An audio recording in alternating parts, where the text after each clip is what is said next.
Okay, वहां से करो।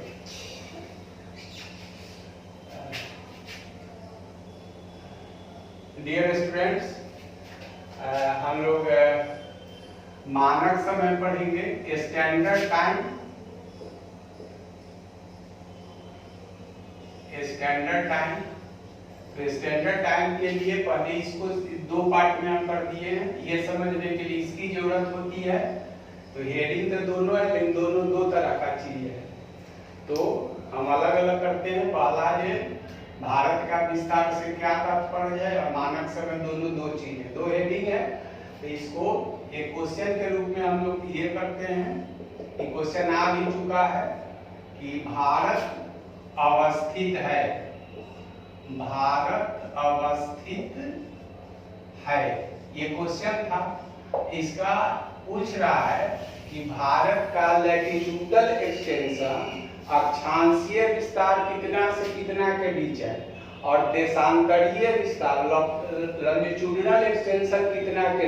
ये तो हम लिख भी देंगे, आप रट भी लेते हैं, लेकिन इसका लिटरल मीनिंग या फिर वास्तव में ज्योग्राफी में मैप पर कैसे होता है उसको हम एक्सप्लेन कर देते हैं, और तब ये समझने में आपको सुविधा मिलेगी।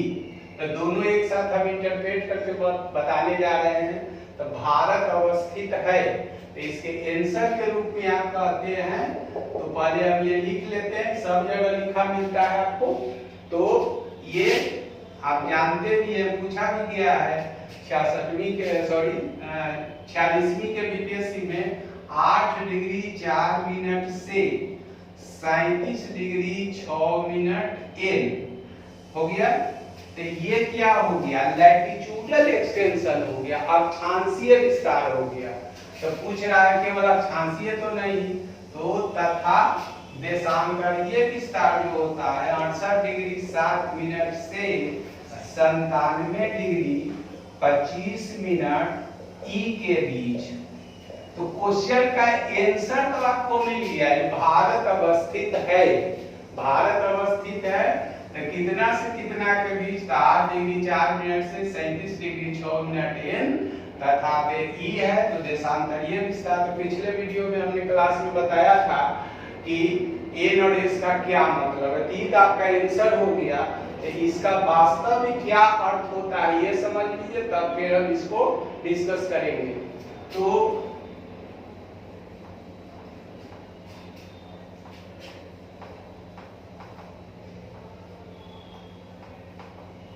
अब हम लोग ये देखते हैं कि इससे और भी क्वेश्चन आप कैसे सॉल्व करेंगे।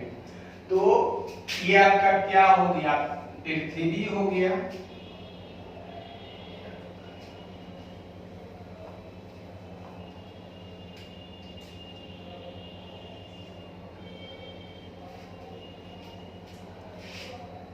ये आपका पृथ्वी है,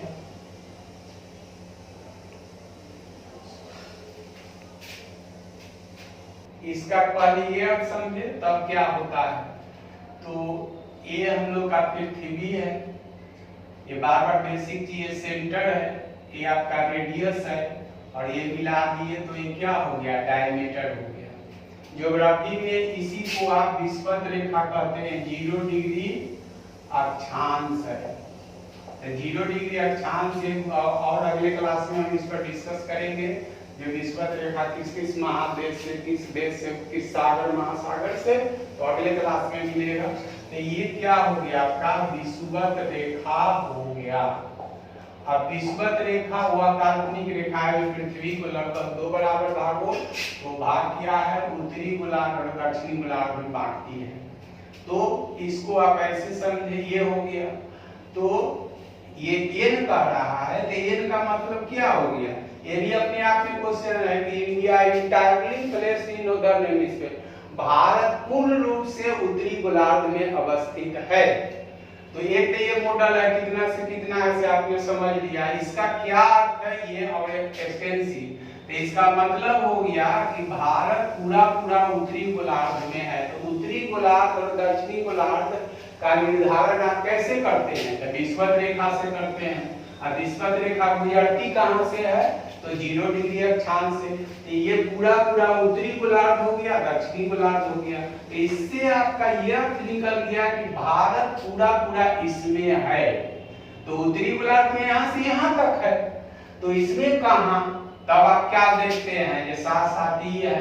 तो ई करने के लिए आप ये क्या करते हैं, पृथ्वी को आप वर्टिकल लंबवत रूप में बांटते हैं।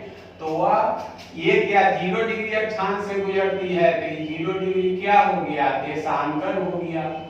तो 0 डिग्री अक्षांश से जो काल्पनिक रेखा खींची गई है, जो पृथ्वी को उत्तरी और दक्षिणी गोलार्ध में बांटती है, तो वह क्या था, विषुवत रेखा था। और इससे जो गुजरती है, इसी को ऐसे तो होता है ये, लेकिन जो आप जानते हैं वही हम लिख रहे हैं। इसको ग्रीनविच रेखा कहा जाता है। इसका रियल में नाम है प्रधान यामोत्तर, तो उसमें अभी लेंदी मत होइए।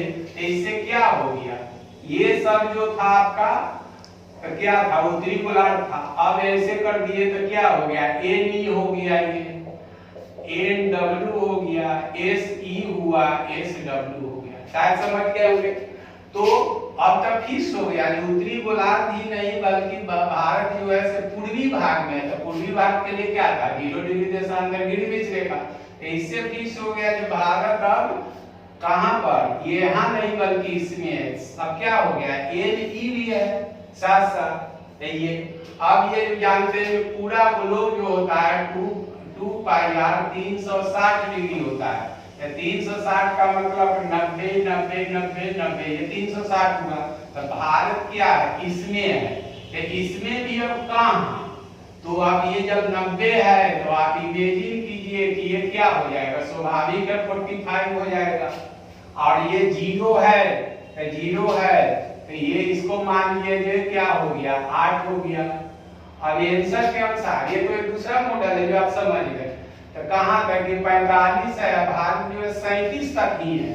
तो 37 मान लीजिए यहाँ है, और 0 है 8 है। तो इसका मतलब है जो भारत इसी में कहीं है, तो ये तो यहाँ से यहाँ तक है।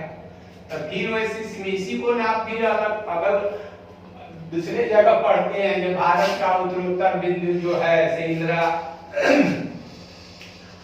कॉल कहते हैं, दक्षिणतम बिंदु इंदिरा पॉइंट है जो अभी लद्दाख में चला है। तो दूसरा चीज है, लेकिन इसी से आप अर्थ निकालते हैं, आप रखते हैं। तो दक्षिणतम बिंदु, और एक और भी ख्याल रखेंगे, इसमें हम जोड़ रहे हैं कि भारत 8 डिग्री 4 मिनट से 37 डिग्री 6 मिनट एन के बीच में जो अक्षांशीय विस्तार है, इसे दूसरा चीज जोड़ रहे हैं, सीख लीजिए इसी में कि यह स्थलीय विस्तार है। स्थलीय मींस टेरेस्ट्रियल लैटिट्यूडल एक्सटेंशन, स्थलीय अक्षांशीय विस्तार है, ये ख्याल रखेंगे। तो इसका मतलब है जो आप पहले से भी जान रहे हैं, भारत उत्तर में श्रीनगर या जो बोलते हैं दक्षिण में कन्याकुमारी, तो वह कन्याकुमारी यहाँ पर 8 पर है। ये 37 डिग्री पर जो बोलते हैं श्रीनगर या जो बोलते हैं ये है, तो यह स्थलीय है। और इससे जो आप जानते हैं 3214 किलोमीटर में भारत जो उत्तर से, इसका इतना मतलब हो रहा है, एक साथ हर चीज हम आपको ही कर रहे हैं। तो इसका वास्तव में अर्थ क्या है कि ये अगर 0 है, ये 45 है, तो ये मान लिया यहाँ 37 है, और ये क्या है, ये 0 है, तो 8 पे इसमें। अब साथ साथ ये भी तो कह रहा है, तो ये आप जानते हैं कि ये पूरा 180 डिग्री क्या हो गया, ई हो गया। तो ये क्या हो गया, 180 डिग्री डब्ल्यू हो गया। तो 180 यहाँ से यहाँ तक फैला हुआ है, ये ग्रीनविच रेखा से यहाँ पूर्वी भाग है। तो इसको फिर हमने इमेजिन कर लिया, 180 है, तो इसको अब बांट दीजिए पृथ्वी के पूर्वी भाग के। तो ये क्या हो गया, 180 से 90 हो गया। तो भारत शुरू कहाँ से होता है, तो इसको ये अगर यहाँ पर मान लेते हैं 68 है, ये 97 है, तो 90 है, तो 97 ये मान लिया, दोनों में ही होगा, दोनों में ही होगा। तो भारत जो है से इसी के साथ साथ यहाँ पर है, भारत जिस रूप में है, भारत ऐसे है, इसका इतना मतलब हो रहा है। ये शायद समझ गए होंगे। तो ये तो आप रख लेते हैं, फिर हम इसको दोहरा रहे हैं कि भारत का अक्षांशीय विस्तार 8 डिग्री 4 मिनट से इतना है, एल लिखा हुआ है, तो इसका मतलब भारत जो है पूरा पूरा उत्तरी गोलार्ध में अवस्थित है। तो उत्तरी गोलार्ध यहाँ से यहाँ तक था, फिर जो है दक्षिणी गोलार्ध में तो है नहीं, तो साथ साथ ई भी तो लिखा हो। तो ई और डब्ल्यू के लिए अब क्या, एनएस के लिए अब विषुवत रेखा की जरूरत होती है जो 0 डिग्री अक्षांश से गुजरती है, लेकिन ई और डब्ल्यू के लिए तो फिर 0 डिग्री देशांतर यानी ग्रीनविच। तो ये भारत का अर्थ हो गया कि भारत एन नहीं बल्कि एन ई में अवस्थित है। एन ई तो यहाँ से यहाँ तक है, एन ई में फिर कहाँ, तो 0 है, तो यहाँ मान लिए 45, इसको मान लिए 90 है, तो 37 हो गया 23 में, और फिर ये 68 से, ये सब जो है चाहे यहाँ से यहाँ तक सब क्या है, ये ई है, ये डब्ल्यू है, तो इसमें ये क्या हो गया 68 हमने यहाँ मान लिया, 97 90 से थोड़ा इधर होगा, तो इसी में भारत और इसके बीच में है।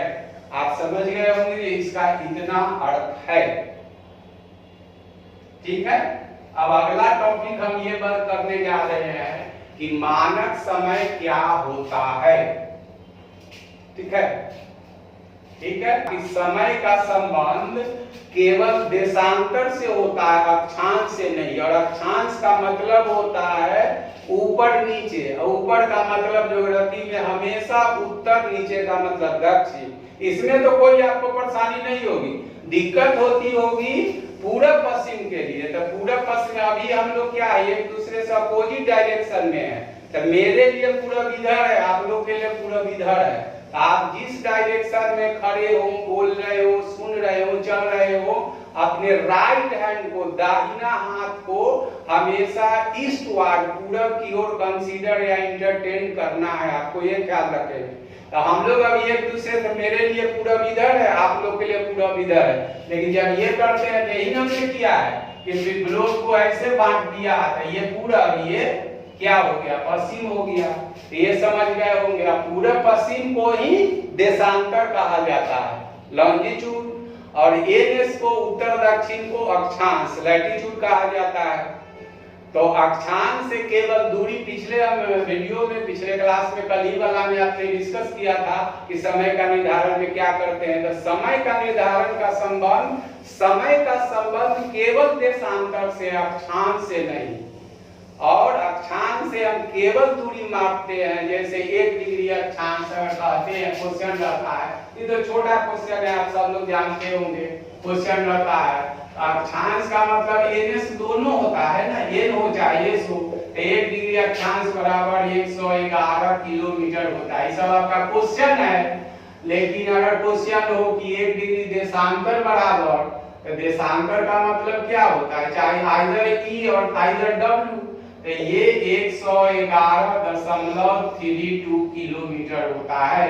क्यों ये बढ़ जाता है, इसलिए कि पृथ्वी जो है से पूरा पूरा स्फेरिकल और ओवल नहीं है, बल्कि ऑब्लिक स्क्वायर है। इसका मतलब है ये दूरी अधिक है, ये विद रिस्पेक्ट टू दिस, इसको विषुवतीय दूरी, इसकी ध्रुवीय दूरी, ये 12,756 किलोमीटर है, और ये जो दूरी है 12,713 किलोमीटर है। तो दोनों का ये व्यास है, ये तो मैथमेटिकल टर्म है। व्यास का आधा क्या होता है, त्रिज्या, रेडियस, तो ये व्यास है। तो इससे और भी आप समझ लेंगे कि पृथ्वी की त्रिज्या जो है लगभग 6400 किलोमीटर होती है। इसका दूसरे क्लास में हम और डिस्कस करेंगे, पृथ्वी की आंतरिक। तो इससे आप एक साथ कई चीज हम समझा रहे हैं, आप कोशिश कीजिए समझने का।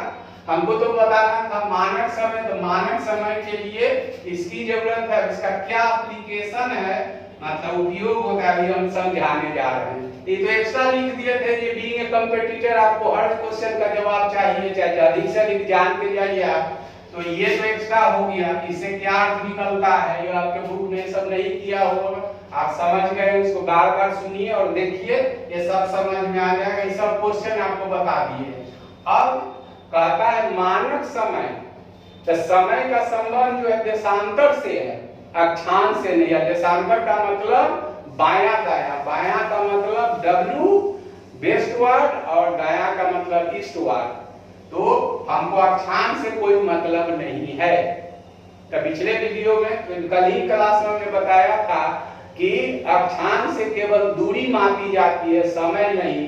जबकि देशांतर से दूरी के साथ साथ समय की मापी जाती है।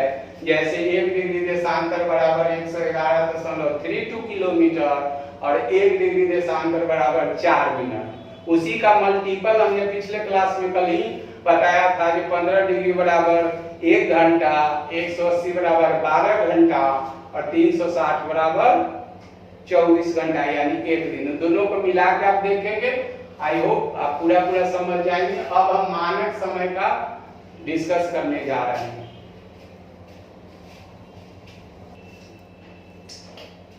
अब हम लोग ये समझ लिए भारत का विस्तार या भारत अवस्थित है माने अक्षांशीय और देशांतरीय विस्तार। अब मानक समय, तो अभी तुरंत हमने बताया कि समय का संबंध जो है देशांतर से अक्षांश से नहीं। तो अगर मानक समय आपको जानना है तो आपको जरूरत होगी मानक देशांतर की। तो इसको आप ऐसे समझिए, तो भारत का देशांतर ये विस्तार अभी क्या आपने पढ़ा है 68 डिग्री 7 मिनट से 97 डिग्री 25 मिनट ई के बीच, यही ना है। इसको 8 डिग्री 4 मिनट 37 डिग्री 24 कोई संबंध नहीं है। तो मानक समय के लिए हमको मानक देशांतर की जरूरत होगी। तो मानक देशांतर होता क्या है, तो भारत का विस्तार यहाँ से यहाँ के बीच है। तो इसको डिफिनीशन हम लोग ऐसे पढ़ेंगे कि किसी देश के मध्य से होकर गुजरने वाली वह काल्पनिक रेखा, इमेजिनरी लाइन है। ये पृथ्वी आपका ये जो है चाहे ऐसे ले चाहे ऐसे ले, ये भी थोड़ा और कुछ पढ़ लीजिएगा तो समझ में आई। काल्पनिक रेखा है तो विषमत रेखा ये है तो पृथ्वी को लगभग 2 बराबर भागों में बांटती है, न कि 2 बराबर। 2 तब होगा जब इमेजिनरी लाइन में हमने इमेजिन किया यहाँ से यहाँ खींचेंगे तो भारत जो है विश्व जो है 2 भागों में बट जाएगा। ठीक उसी प्रकार से भारत का भी होता है उत्तरी भारत, दक्षिणी भारत, पूर्वी भारत, पश्चिमी भारत। तो यहाँ पर डिफिनीशन में ये इसका जो डिफिनीशन होगा कि किसी देश के मध्य से होकर गुजरने वाली। तो मध्य तो ऐसे भी होता है, जो अगर कोई देश है, ये क्लासरूम में ही हमारा देश है, तो ऐसे आप बांटते हैं क्षैतिज रूप में हॉरिजॉन्टली, तो क्या होगा उत्तरी और दक्षिणी में बट जाएगा। तो इसका संबंध ऐसे नहीं है, इसका संबंध जो होगा से ऐसे होगा। जब ऐसे पृथ्वी को आप वर्टिकली बांटेंगे, किसी देश को बांटेंगे, तब वह बाया दया मतलब बाया का मतलब पश्चिम, दया का मतलब पूरब में बांटेगा। अब बाया दया में बांटना या बटा हुआ ही तो देशांतरीय विस्तार है। ठीक है, तो अब इसमें फिर जोड़ रहे हैं किसी देश के मध्य से होकर गुजरने वाली यामोत्तर। यामोत्तर का मतलब मेरेडियन, मेरेडियन यामोत्तर। यामोत्तर जैसे ही यामोत्तर शब्द आप यूज कर लेते हैं तो अब ये भारत देश या कोई विश्व की ही बात करते हैं, तो ऐसे ऐसे उत्तर दक्षिण पूरब पश्चिम में बंट गया। तो ये ऐसे आप बांटते हैं तो ऐसे उत्तर दक्षिण हो गया, लेकिन उत्तर दक्षिण तो अक्षांश होता है, अक्षांश का संबंध समय से है नहीं, उसे केवल दूरी मापते हैं। तुरंत हमने चर्चा की है। तो आपको चाहिए ऐसे, तो ऐसे जब बांटते हैं तो यह ग्रीनविच रेखा है, भारत का भी पूर्वी और पश्चिमी भाग होता है। तो जैसे ही मेरिडियन वर्ड यूज कर देते हैं, इसका मतलब वह देश पूरब और पूर्वी और पश्चिमी भाग में बांट चुका है। तब फाइनल डिफिनीशन आप क्या बोलेंगे, किसी देश के मध्य से होकर गुजरने वाली यामोत्तर। यामोत्तर मतलब मेरिडियन के माध्य का मान उस देश का मानक देशांतर यानी मानक समय कहलाता है। फिर दोहरा देते हैं, किसी देश के मध्य से होकर गुजरने वाली यामोत्तर। ये ऐसे नहीं उत्तर दक्षिण है, ये पूरब पश्चिम, पूरब पश्चिम के लिए लाइन है ना। तो किसी देश के मध्य से होकर गुजरने वाली यामोत्तर के माध्य का मान उस देश का मानक देशांतर यानी मानक समय कहलाता है। हो गया। तो उदाहरण स्वरूप में आप क्या लिखेंगे, भारत। तो भारत का देशांतरीय विस्तार कितना है, 68 डिग्री 97 से इतना है। तो यही जो है स्टैट का वर्ड है, जिसको आप एवरेज कमर्शियल मैथ में एवरेज कहते हैं, औसत। इसी को हम लोग मीन वैल्यू कहते हैं, माध्य का मान। माध्य का मान मतलब मीन वैल्यू, उस देश का मानक देशांतर यानी मानक समय कहलाता है। तो भारत का देशांतरीय विस्तार कितना है? 68 से 97। तो इसका आप क्या वैल्यू होगा, एवरेज लिखिएगा। तो 68 प्लस 97 है, 2 से भाग दीजिएगा तो ये जो होगा इतना आएगा, इतना आएगा। क्योंकि ई डायरेक्शन में है तो ये जुट गया।